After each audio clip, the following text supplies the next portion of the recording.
구약성경 133쪽 출애굽기 33장 7절부터 11절 말씀까지 한 절씩 교독하겠습니다. 모세가 항상 장막을 취하여 진 밖에 쳐서 진과 멀리 떠나게 하고 회막이라 이름하니 여호와를 앙모하는 자는 다 진 바깥 회막으로 나아가며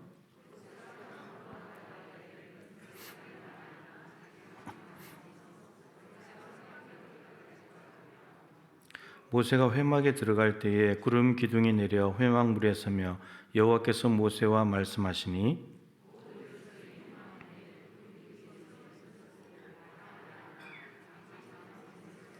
같이 읽죠.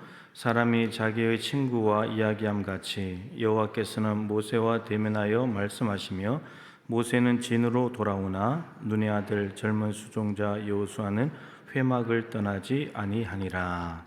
아멘. 예배분 인사 한번 할까요? 하나님과 사이가 좋으십니까? 인사 한번 하겠습니다. 대답도 하셔야죠.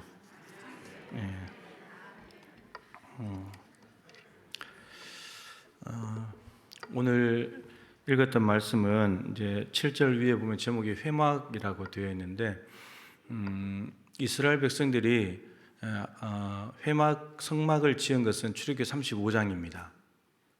모세가 24장에 시내산에 올라갔을 때 하나님께서 하늘 성막을 보여주시면서 보여준 것을 그대로 모형 삼아서 이 땅에 만들어 놓아라 라고 했는데 35장부터 만드는 이야기가 쭉 이렇게 나옵니다. 그런데 성막을 만들지도 않았는데 지금 오늘 회막이 갑자기 등장을 하고 있습니다. 이 회막을 만든 배경을 좀 이해해야 되는데 33장이니까 바로 앞에 32장에 우리가 잘 아는 금송아지 사건이 있습니다. 모세가 시내산에 아까 24장에 올라갔다 그랬는데 올라가고 난 뒤에 32장 내려올 때까지 시내산에 있습니다. 시내산에 올라가 있을 동안에 이스라엘 백성들은 뭐 했죠? 금송아지를 만들어 놓고 이게 애굽에서 우리를 인도해 낸 신이다. 이스라엘 백성들이 아론을 압박해가지고 금송아지를 한 개 만들어 놓고는 이게 너희를 애굽에서 인도해 낸 하나님이다. 하나님 저 시내산 위에 멀쩡히 살아 계신데 이게 신이다. 하나님을 금송아지로 축소시키고 하나님을 제한시키고 보이는 형상으로 만들어 버렸죠. 모세는 실제로 하나님과 만나고 있는 상황이고 그런 상황입니다. 그러고 난 뒤에 하나님께서 모세에게 모세야 저 밑에 있는 백성들이 지금 제정신이 아니다. 우상을 숭배하면서 춤추고 노래하고 난리가 났다. 내가 이제 다 쓸어버리겠다고. 그럴 때 모세가 하나님을 막았어 가지고 하나님 쟤들 죽이시면 안 됩니다. 그래서 이스라엘 백성들은 지금 위에서 무슨 일이 일어나고 있는지도 모른 채 즐거워하고 마시고 놀고 있는데 위에서는 지금 쟤들 다 죽이려고 하는 하나님의 계획이 있었는데 모세가 그걸 막았었습니다. 그리고 내려왔죠. 내려와서 이제 방자하게 행한 일들에 대해서 이야기를 하고 난 뒤에 그러고 난 뒤에 이제 오늘 말씀과 연결이 됩니다. 연결이 되는데 오늘 그 7절 말씀에 보면 왜 장막 회막이라는 용어도 쓰는 회막은 만남의 장소죠. 이 회막을 짓는데 잘 보십시오. 7절에 모세가 항상 장막을 취해 진 밖에 쳐서 이스라엘 백성들이 진을 치고 있는 곳 밖에 쳐서 그 얼마나 거리를 뛰었는지 모르지만 이스라엘 백성들이 살고 있는 텐트를 치고 있는 그 진 바깥쪽에다가 장막을 쳤다는 거죠. 그곳을 진과 멀리 떠나게 해서 회막이라고 이름을 지었다. 만남의 장소라고 이름을 지었다는 겁니다. 이스라엘 진은 지금 어떤 상황입니까? 금송아지를 숭배하면서 우상 숭배에 물들어 버렸죠. 이스라엘 백성들의 진은 이스라엘 백성들의 삶의 자리인데 그 삶의 자리가 하나님께 죄악으로 물들어 버렸다는 겁니다. 그러면 하나님 앞에 이 백성들의 진영이 더러워졌기 때문에 하나님을 만날 수 있는 곳이 진영 안에는 안 된다는 거예요. 그 회막을 바깥쪽에 쳐야 되는 겁니다. 하나님을 만나는 장소로. 시내산에 올라가서 모세가 혼자 만나기도 했지만 근데 계속해서 부르실 때 올라갔지만 근데 평상시에도 하나님을 만나고 해야 되기 때문에 장막을 따로 만들어서 거기서 하나님을 만나곤 했다라고 하는 거죠. 이 회막에 가면은 무슨 일이 벌어지냐? 왜 여기에 가냐? 9절에 보시면 구름 기둥이 내렸다. 모세가 회막에 들어갈 때 구름 기둥이 내려왔다는 말은 이게 뭘 상징하는 거죠? 하나님께서 그곳에 오셨다는 하나님의 임재를 상징하는 거죠. 모세가 회막에 들어갔을 때 하나님께서 구름 기둥 가운데 임하셨다는 말입니다. 회막에 왜 나아가냐? 나아가는 사람들은 어떤 사람들이냐? 7절에 다시 돌아가세요. 여호와를 앙모하는 자는, 이 앙모하다는 말은 히브리어는 원래 구하다, 찾다 이런 뜻입니다. 하나님을 간절히 찾는 사람, 하나님을 간절히 구하는 사람은 진 바깥에 있는 회막으로 나아갔다는 겁니다. 진영에 있는 것이 아니고 회막으로 따로 구별된 장소에 나아갔다는 겁니다. 하나님이 계신 곳에, 여러분, 이 수고를 해야 됩니다. 우리들의 삶의 자리가 우리는 원래 에베소서 2장에 있는 대로 본질상 진노의 자녀였죠. 왜 본질상 진노의 자녀였습니까? 세 가지 이유 때문입니다. 하나는 이 세상 풍조를 따랐기 때문에. 이 세상 풍조는 세상에 있는 흐름들, 정신, 가치관들이잖아요. 육신의 정욕, 암묵의 정욕, 이생의 자랑 같은 것들. 그런 걸 쫓아다니니까. 두 번째는 공중권세 잡은 자 마귀를 쫓아다녔기 때문에. 세 번째는 우리 마음의 욕심대로 행했기 때문에. 여러분, 이 세 가지 때문에 우리는 본질상 진노를 받아 마땅한 자녀였습니다. 하나님의 진노를 받아서 무시무시한 하나님의 진노의 손 위에 얹혀가지고 지옥으로 가야 되는, 그게 우리의 원래 모습이었습니다. 그런데 하나님께서 우리를 너무나 사랑하셔서 우리를 지옥으로 멸하지 않으시고 독생자 아들 예수님을 이 땅에 보내셔서 우리를 대신해서 죽게 만드시고는, 그리고 하나님의 자녀로 삼아주셨습니다.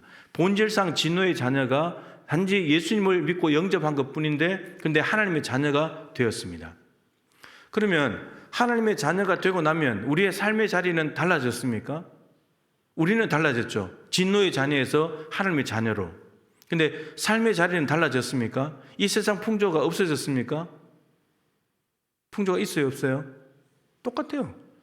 공중권세 잡은 자 마귀가 있습니까, 없습니까? 여전히 활동하고 있습니다. 교회 안에도 활동하고 있는데요. 예. 그리고 우리가 예수를 믿고 구원받았는데 하나님의 자녀가 됐는데 우리 안에는 마음의 정욕과 욕심대로 행하는 마음이 없습니까? 여전히 있어요. 그러니까 우리가 예수 믿기 전에도 우리 세상의 이스라엘 백성들의 진영과 같이 삶의 자리가 영적으로 엄청나게 부패하고 타락했었는데, 우리가 예수님을 믿고 난 뒤에도 여전히 우리의 삶의 자리는 그렇다는 겁니다. 삶의 자리가 그런 곳에 있다가 하나님을 찾는 사람들, 간절히 구하는 사람들은 하나님이 있는 곳으로 나아갔다는 거예요. 이 거리가 얼마나 될지 모르지만 여기는 수고가 따라야 되죠. 가야 되는 거예요. 진영을 떠나서 하나님께서 계신 곳으로 가야 되는 거예요. 시간을 내야 되는 거예요. 깨끗한 곳으로 가야 되는 거예요. 거룩한 곳으로 가야 되는 거예요. 이게 회막을 만들어 놓은 이유예요. 거기 가면 하나님의 구름 기둥이 내리면서 하나님의 영광을 보게 돼요. 여러분, 우리가 살아가면서 하나님의 영광을 보는 구별된 장소가 있어야 돼요. 세상 한복판에서는 이 세상 풍조가 넘실거리고 있고 마귀가 우리를 유혹하고 미혹하고 잡아뜨리고 우리 마음의 욕심대로 끌려서 살아가기 때문에 세상에서 하나님의 영광을 보기가 쉽지 않아요. 모세조차도 우상 숭배로 물들어있던 이스라엘 백성들 진영에 있지 않고 회막으로 따로 구별된 장소로 나아갔다는 거예요. 하나님의 영광을 보기 위해서. 우리가 이 시간을 살아가는 24시간 중에 이 시간을 얼마나 할애하고 빼내고 있느냐 말이에요. 하나님께 나아가는 시간을. 여러분, 이 나아가게 되면 하나님의 영광을 보게 되는데, 여러분, 이 영광을 볼 때에 어떻게 되냐? 모세 개인의 유익이 있고 백성들의 유익이 있는데, 백성들은 어떠냐? 10절 끝에 보시면 모든 백성이 회막문에 구름 기둥이 서 있는 것을 보면서 하나님의 임재를 보자마자 백성들은 자기 장막에서 뭐 했다고요? 예배했습니다. 여러분, 이스라엘 백성들이 32장에 누구를 경배했죠? 금송아지. 근데 하나님의 영광을 보니까 예배의 대상이 달라졌어요. 하나님께 예배해요. 그러니까 우리가 하나님의 영광을 지속적으로, 규칙적으로, 정기적으로 봐야지만 하나님께 대한 예배가 회복되는 거예요. 그 영광의 자리가 있어야 되는 거예요. 그게 예배당이든 개인의 골방이든 그 자리가 있어야 된다는 거예요. 이스라엘 백성들이 모세가 내려왔을 때 위에서 있었던 일들을 이야기하면서 32장에 그 보면은 이 비느하스가 다니면서 칼을 휘둘러 3,000명이 죽었죠. 금송아지 숭배 때문에 그렇게 됐습니다. 그러고 난 뒤에 오늘 본문 바로 앞에 보면은 이스라엘 백성들이 하나님 앞에 회개하는 장면이 나옵니다. 이런 회개는 하나님 잘못했습니다, 용서해 주십시오, 이게 회개가 아니에요. 이 오늘 본문 앞에 있는 이스라엘 백성들의 회개하는 장면을 보면요, 4절을 한번 보시면 백성이 이 준엄한 말씀을 듣고 슬퍼하여 한 사람도 자기의 몸을 단장하지 아니하니. 자기 몸을 단장하지 않았대요. 그동안 이스라엘 백성들이 출애굽할 때 430년 종살이 했잖아요. 그 종살이 하면서 노동만 하면서 아무런 대가도 받지 못했는데 그냥 노동하고 나면 그냥 주는 음식이나 받아먹고 그렇게 살았는데 공정한 대가를 받지 못했습니다. 근데 하나님께서 출애굽을 할 때 430년 동안 누적이 됐던, 받지 못했던, 체불됐던 그 임금을 일시불로 다 갚아주셨죠. 그래서 애굽 사람들을 통해서 은혜를 베푸셔가지고 엄청나게 많은 물품을 취하여서 나왔습니다. 빈손으로 나온 게 아니에요. 하나님께서 그동안 수고한 것에 대한 보상을 다 해주시고 난 뒤에 나왔습니다. 근데 그 하나님께서 애굽 사람을 통해서 주신 그 엄청난 이 보물들을 가지고 이스라엘 백성들이 첫 번째 한 일이 뭐냐? 금송아지 만든 거예요. 금송아지를 만들었어요. 하나님께서 은혜로 베풀어 주신 것을 하나님께 드린 것이 아니라 오히려 우상에게 갖다 바쳐버렸다는 거예요. 근데 그렇게 금송아지를 만들고 난 뒤에 얼마나 금이 많았든지 아직도 장신구가 있어요. 근데 여러분, 이 장신구를 이제는 이스라엘 백성들이 회개하는 마음으로 단장하지 않았대요. 그럼 이러면 회개가 된 것 같잖아요. 이걸로는 좀 부족해요. 왜 부족하냐? 이 장신구, 이 단장품들은, 금이든 은이든 이런 것들은 잠재적으로 우상이 만들어질 가능성을 가지고 있는 물건들이에요. 이것을 가지고 있으면서 안 하는 것은 그래도 하는 것보다는 낫지만, 안 하는 것은 훨씬 더 좋은 일이지만, 근데 이게 온전한 회개가 된 것이 아니고 한 단계 더 나아가야 돼요. 5절입니다. 5절의 중간에 보시면 너희 가운데 이르면 너희를 진멸하니 너희는 장신구를 떼어내라. 그리하면 내가 너에게 어떻게 할 것인지 정하겠노라 하셨습니다. 장신구를 아예 떼어내버리래요. 또 가지고 있으면 또 금송아지 만들 거니까. 안 하는 것은 하는 것보다 낫지만 그냥 그걸만으로 부족하고 떼어내버려야 된다는 거예요. 그리고 온전하게 하나님만 바라보고 예배하고 살아야 된다. 여러분, 이런 회개를 하고 난 뒤에 하나님 앞에 나아갔을 때 하나님의 영광을 보게 됩니다. 우리가 주일날 참회 기도도 하고 하는데 오늘도 대표 기도자들이 회개 기도하잖아요. 정말 우리가 우리의 삶의 자리에서 이런저런 죄를 짓고 살아가는데 하나님 앞에 나올 때 정말 우리가 마음을 찢고 이런 장신구를 안 하는 정도가 아니라 아예 떼내버리는, 또 이것이 꿈틀꿈틀 거리고 올라오면 또 우상을 만들 거기 때문에 잠재적인 우상 가능성을 가지고 있는 것들을 완전히 제거하고 하나님 앞에 나와서 예배할 때만이 하나님의 영광을 볼 수 있다는 거예요. 그래야 하나님이 만나 주신다는 거예요. 어떻게 할지를 정하겠노라라고 하니까 6절에 이스라엘 자손이 호렙산에서부터 그들의 장신구를 떼어내니라. 그랬더니 회막에 갔을 때 자기 자리에서도, 자기 삶의 자리에서도 하나님께 예배하는, 영광을 보면서 하나님께 예배하는 은혜가 있게 되었다는 거예요. 우리가 여러분 마음을 찢는 회개가 진짜 회개예요. 그냥 하나님 잘못했습니다, 뉘우치는 게 회개가 아니에요. 없애야 돼요. 과거와의 단절이에요. 회개는 과거와 단절하는 거예요. 이제 장신구 관심 없어야 되는 거예요. 떼어내는 거예요. 그렇게 했을 때 예배를 하게 됐습니다. 자, 그런데 이것은 이스라엘 백성들이 삶의 자리에서 이제 회복되는 건데, 여러분, 영광을 봐야 진짜 예배가 회복이 됩니다. 하나님의 영광을 봐야 된다는 거예요. 여러분들이 예배 시간에 나오면서 골방에 나름대로 기도하러 들어가면서 가장 사모해야 될 것은 하나님의 영광을 보는 것입니다. 하나님을 만나는 것입니다. 그곳에 임하신 하나님을 느끼는 겁니다. 그래야 여러분, 내가 예배가 회복되고 하나님의 관계가 회복됩니다. 예배당에 앉아있다고 골방에 갔다고 해서 관계가 자동적으로 회복되는 게 아닙니다. 죄가 있으면 회복이 안 됩니다. 죄를 해결해야 되고, 하나님의 영광을 보려고 사모해야 되고, 진 바깥으로 나아가는, 골방에 들어가는 수고, 시간을 내야 되고 정성을 해야 되고 해야지만 하나님과 구별된 장소에서 거룩하신 하나님을 만날 수 있다는 거죠. 그리고 더군다나 모세, 오늘 모세 이야기하려고 하는 건데 11절에 모세가 회막에 들어가서 뭐 하느냐, 사람이 자기의 친구와 이야기함 같이 여호와께서는 모세와 대면하여 말씀하셨다. 모세가 회막에 들어갔을 때는 하나님과 대화를 했다는 겁니다. 하나님과 어떻게 해요? 친구와 이야기하는 것 같이. 여러분들이 친구를 만나면 얼마나 이야기를 웃으면서 많이 하잖아요. 근데 어색한 사람을 만났다, 불편한 사람을 만났다, 그러면 말을 잘 못하잖아요. 한마디 해놓고 그냥 어색한 시간이 흐르고, 그죠? 근데 그런 시간이 아니라 친구가 정말 이야기함 같이 스스럼 없이 이런저런 이야기 다 할 수 있고 고민 얘기할 수 있고 그런 이야기를 하면서 하나님과 시간을 모세가 회막에서 보냈다는 거예요.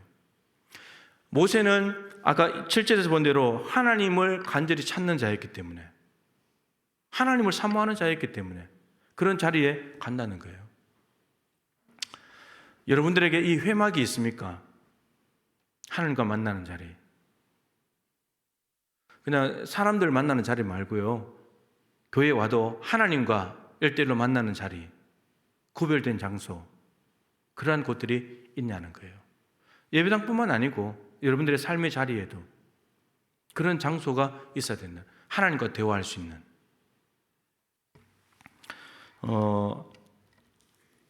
여러분들은 이렇게 신앙생활 하면서 두려운 게 있습니까? 두려워하는 거. 제가 참 두려워하는 것이 한 가지가 있는데, 지난 그 대전에 목회자 세미나 갔을 때 백 목사님 또 이야기를 하시더라고요. 저는 이제 그런 일들을 실제로 이제 가끔씩 경험하니까, 하나님께서 말씀을 하시지 않으면 어떻게 될까? 말씀을 받아서 설교도 하고 어떤 일에 대해서 하나님께서 말씀하시면 그걸 듣고 행해야 되는데, 하나님께서 말씀을 하시지 않으면 어떻게 될까? 이것이 이제 몇 번 경험이 있거든요. 그래서 이제 월요일 새벽부터 주일 말씀에 대해서 기도를 하지만 목요일, 금요일 되면 마음이 이제 초조해지기 시작해요. 말씀하지 아니하시면. 미리부터 월요일부터 화요일에는 좀 말씀하시면 정말 편하게 묵상하면서 준비하면 되는데, 이게 그렇지 않을 때가 있다는 거예요. 제가 뭐 바쁠 때나 어떤 다른 일로 분주할 때, 이럴 때는 기도의 시간, 골방에 들어가는 시간, 회막에 가는 시간을 확보하지 못하면 이게 무서운 거예요. 근데 그게 제일 두려워요.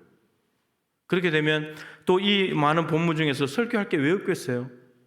설교할 게 천지지만, 그런데 하나님이 이번 주일에 여러분들에게 하실 말씀을 받는 게 그게 제일 중요한 거니까, 그러지 않으면 내가 또 스스로 혼자 믿음으로 이 말씀을, 어떤 말씀을 골라서 전하게 된단 말이에요. 그게 제일 두려운 거예요. 하나님이 말씀하지 않으면 어떻게 될까? 우리가 잘 아는 대로 창세기에 아브라함이 이삭을 주신다고 말씀하시는데 하갈을 통해서 이스마엘을 낳았잖아요. 하나님이 13년 동안 침묵, 86세에 이스마엘 낳았는데 99세가 됐을 때 하나님께서 말씀하세요. 13년 동안 말씀하시지 않아요. 하나님의 약속을 기다리지 못하고 인간적인 방법으로, 자가 추진 방식으로 애를 낳아버렸기 때문에 하나님이 13년 동안 침묵하세요. 여러분 끔찍하지 않습니까? 여러분들이 신앙생활을 하는데 13년 동안 교회 안 빠지고 열심히 다니고 열심히 찬송하고 기도하고 하는데 하나님이 아무 말씀도 안 하신다. 어떨 것 같아요? 아브라함이 아무것도 안 하는 게 아니에요. 그냥 13년 동안 하나님이 찾아오시지 않고 말씀하시지 않아요. 너무 끔찍한 일인 거예요. 저는 이제 그런 시간이 오지 않기를 바라는 거죠. 그런 시간이 오면 큰일이에요. 제 개인적으로 큰일이지만 여러분들이 큰일이에요. 하나님 여러분들을 위해서 말씀하시겠지만 그게 제일 두려운 거예요.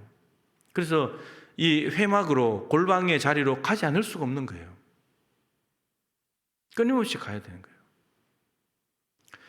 이제 새벽 기도를 못 나오면 집에서 일어나서 이제 기도를 하는데, 단일 기도하면서 이제 밤늦게까지 하니까 또 기도 시간이 저녁으로 옮겨지니까 새벽에 이제 또 힘들어졌죠. 근데 이제 지난 주부터 새벽 기도 인도하면서 다시 이제 회복을 했는데, 오늘 또 제가 집에서는 기도한 자리가 거실 소파예요. 소파에 딱 앉으면 이렇게 마음이 편안해져요. 그리고 오늘 또 어떤 일을 가지고 하나님 앞에 기도를 하는데, 한참 기도하는데 다른 기도를 하고 있어요. 그 기도는 안 하고 다른 기도를. 그래서 왜 이러지? 그리고 다시 그 기도로 돌아갔는데 조금 지나니까 또 다른 기도를 하고 있어요. 이거 별 문제 아니겠구나. 그런데 실제로 이제 잘 정리가 됐어요. 근데 잠깐 기도한 것 같은데 2시간 지났어요. 그러니까 이런 시간들이, 저는 이제 모세가 하나님과 이야기함 같이 했다는 이 말씀이 저는 조금은 이해가 돼요. 이 시간이 얼마나 귀한 시간인지, 얼마나 좋은 시간인지 저는 이해가 돼요. 그렇기 때문에 이 맛이랄까, 이 맛을 알기 때문에 계속해서 기도의 자리에 가려고 하는 거예요. 새벽에는 여기 앉았다가 제가 여기 앉는 게 제 자리예요. 그리고 수요일은 저기가 제 자리예요. 제가 앉으면 편안해요. 여러분 자리 한번 만져보세요. 밑에 엉덩이 밑에 손 넣고 한번 만져보세요. 여러분들 거의 다 거기 앉으시잖아요. 여러분 자리가 편안하고 뜨끈뜨끈합니까? 늘 그 자리에 앉아서 예배하시잖아요. 근데 늘 그 자리에서 하나님을 만나는 장소라면 그 자리가 평안하고 그 자리가 뜨겁고, 하나님 아버지 제가 왔습니다, 그러면서 하나님과 이제 얘기를 나누는 시간이 되는 거예요.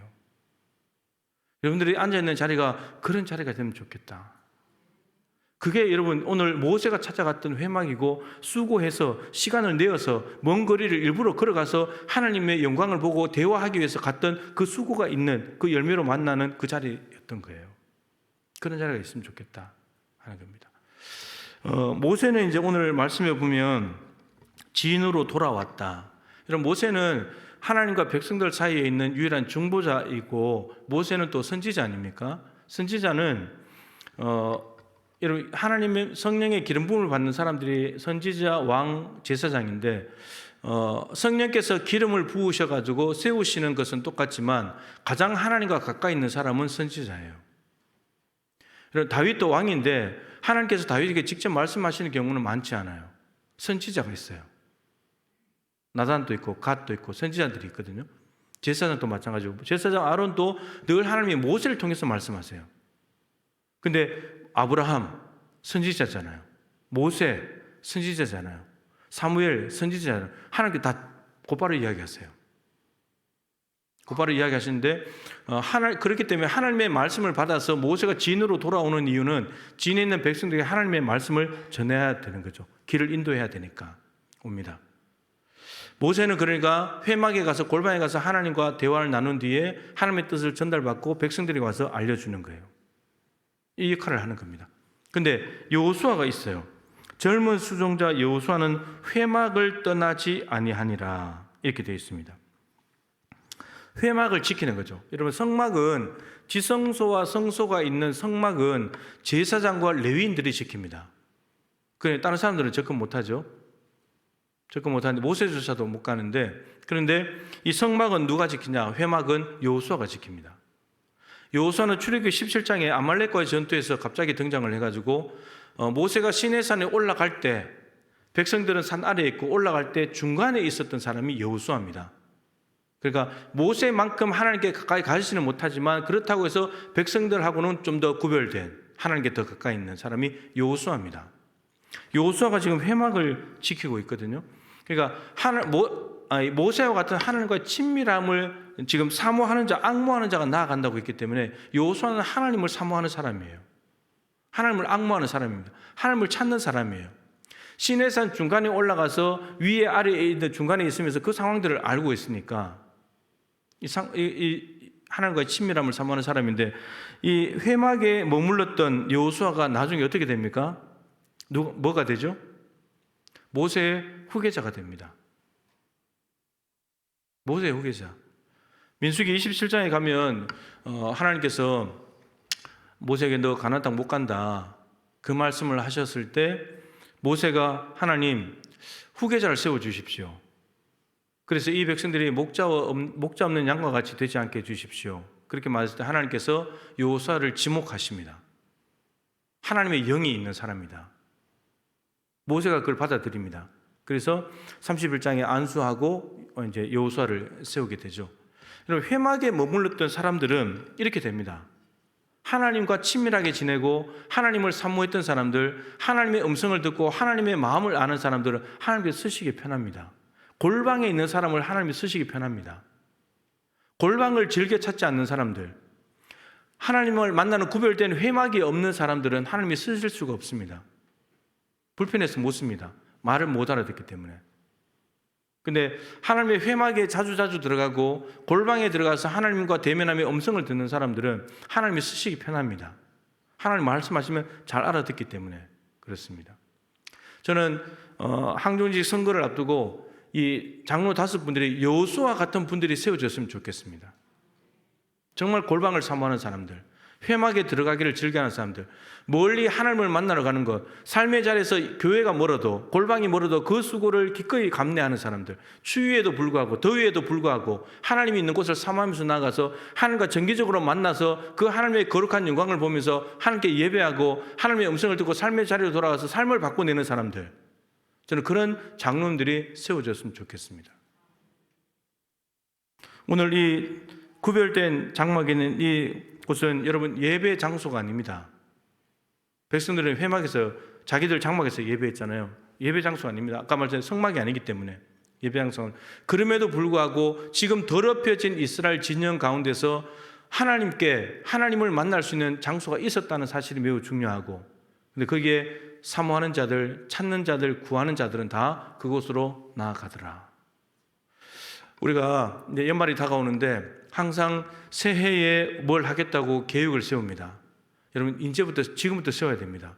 새해 1월 1일 시작하고 세우는 게 아니고 지금부터 기도로 세워나가야지만 지금부터 준비해야 1월 1일부터 이제 새롭게 시작을 할 수가 있는 거죠.